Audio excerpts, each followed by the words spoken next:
Vous avez sans doute déjà rêvé que quelqu'un fasse les choses pénibles à votre place. Eh bien, en Chine, c'est possible. Faire le pied de grue devant un restaurant, descendre des poubelles, monter un meuble, conduire si vous avez trop bu.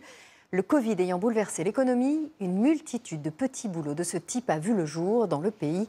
Reportage de nos correspondants Marine Zambrano et Kieu Gao. Une attente interminable. Dans ce restaurant pékinois, réputé pour son canard laqué, il faut patienter 3 heures en moyenne. De quoi en décourager plus d'un. Mais en Chine, il y a une solution. On peut payer quelqu'un pour attendre à notre place. Il existe plusieurs applications pour cela. Par exemple, celle-ci, il suffit de rentrer le nom du resto, le nombre de personnes et tout ça va nous coûter une dizaine d'euros. Il faut attendre combien de temps? Il y a 151 personnes devant vous. Vous pourrez manger vers 22 heures. Yun Peng est l'homme que nous avons réservé. Il est ce qu'on pourrait appeler un patienteur professionnel.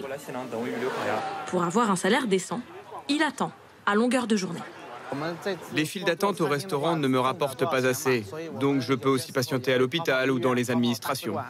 Ce type de service ultra personnalisé est en plein essor en Chine. Ici, il existe une application mobile pour subvenir à chacun de vos besoins. Ou presque. On peut descendre vos poubelles, récupérer un objet oublié, ou même monter un meuble à votre place. Là, comme ça a l'air compliqué. Je cherche le manuel.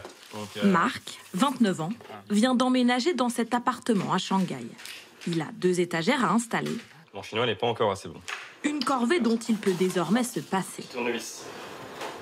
En quelques clics, il engage un ouvrier capable de construire n'importe quel équipement. Tarif, 20 euros. Je le contacte via l'application directement. Et ça peut être très rapide, il peut venir dans l'après-midi. Pour moi, ça va être un gain de temps énorme. Aujourd'hui, c'est Jun qui vient à son secours. 2 ans qu'il passe ses journées à monter des meubles. Moi, j'ai pas de formation. J'ai pas fait d'école spéciale. J'ai appris sur le tas en observant un ami. 40 minutes lui suffisent pour assembler cette étagère. Payé à la pièce, il gagne environ 1200 euros par mois, soit presque le salaire moyen ici. Très content. Voilà. Comme lui, ils sont nombreux à s'être tournés vers ces petits boulots. Dans une économie qui peine à redémarrer depuis les 3 années de politique zéro Covid. Vous êtes bien au restaurant Lao Yu? Yu Fei, 35 ans, en sait quelque chose. Ancien commercial, il a perdu tous ses clients à cause de la pandémie. Il s'est reconverti en chauffeur d'un genre un peu spécial. Êtes-vous le client du numéro 3505? Muni de son scooter pliable, il vient à votre rescousse si vous avez bu un peu trop d'alcool au dîner. Car en Chine, c'est tolérance zéro au volant. Un service qui a quelques avantages. J'ai déjà conduit des Rolls-Royce, des Bentley. Je peux essayer toutes sortes de voitures de luxe. C'est même pas moi qui paye l'essence. Mais la concurrence est rude. Ils sont parfois des dizaines à attendre devant les restaurants. Alors pour les départager... Ouah, t'as 175 points, c'est super, comment t'as fait? Ici, j'ai une note. Elle est déterminante pour avoir la course en premier. Ça nous incite à travailler dur et bien, notamment quand il y a des intempéries.